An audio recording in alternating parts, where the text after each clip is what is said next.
¿Alguna vez te has preguntado cómo surgió la lengua española? Sí, tú el que me está viendo. Si no sabes, en este video te vamos a explicar. Comienza hace varios siglos, en la península ibérica, España. Desde entonces ha sufrido muchos cambios en su forma.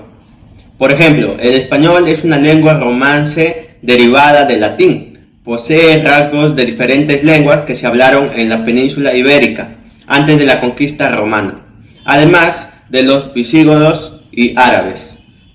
2000 years later. En el siglo II a.C., antes de la llegada de los romanos, las lenguas más extendidas en la península ibérica fueron las célticas, iberos, el vasco y las minoritarias de los punicos, fenices y tartesios, algunas de las cuales aún son habladas. En el siglo III a.C., Roma emprende la conquista de la península ibérica y se adopta como lengua el latín. Se abandonaron las lenguas prerromanas, excepto el vasco. Oh my God!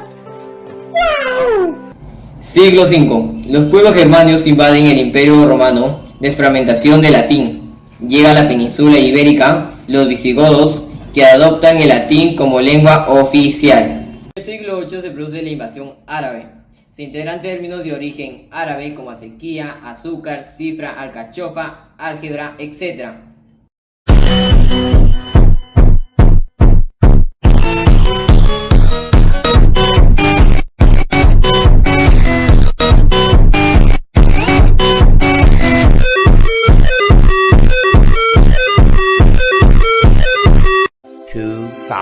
Years later.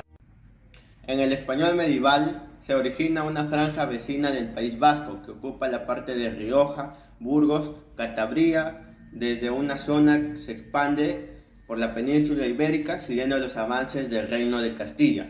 En el siglo X surgen los primeros registros escritos del español a través de glosas, breves textos aclaratorios. Del siglo XII al siglo XV, Alfonso X el Sabio hizo del español la lengua oficial del reino y tradujo obras escritas en árabe y latín. Hacia 1550 se conserva escrito en verso el Cantar del Milo Cid. Los reinos cristianos avanzan a su reconquista. En 1492 se unifica la península ibérica al español y se expande hacia el sur de la península. En el siglo XV se publica la gramática de la lengua castellana en 1492 por Antonio de Nebrija. A finales de ese siglo, el español es la lengua oficial del Estado.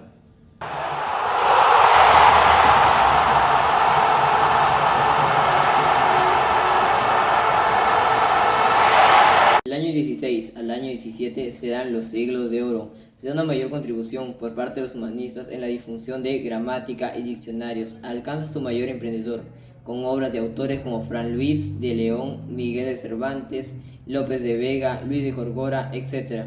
Se producen los últimos grandes cambios en el sistema fonológico. Desaparece el sonido tes y des, que dan lugar al sonido z.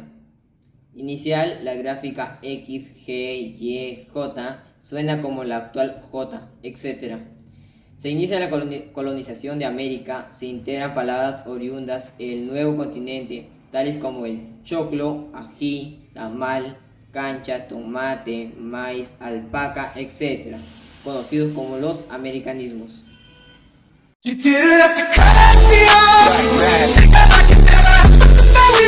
En el siglo XVIII se funda la RAE, que es la Real Academia Española, en 1713 por Felipe V, que establece las normas del español escrito mediante la publicación del Diccionario de Autoridades.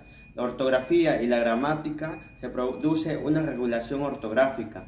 Se suprimen las gráficas X y la SS en palabras como dixo, desaparecen las gráficas C y se imponen las gráficas sa, se, si, so, su. Se conserva la H muda, etc. Aparecen neologismos propios de los avances científicos como mecánica, microscopio, papila, etc. Y galicismo, hotel, pantalón, interesante, etc. En el español contemporáneo Se crea academias de la lengua en diversos países hispánicos. Posteriormente, en 1887, se crea la antigua Academia Peruana de la Lengua. En 1951, se crea también la Asociación de Academias de la Lengua Española, integrada por las academias hispanoamericanas, y la Real Academia Española, cuyo fin es garantizar la uniformidad en el uso del español.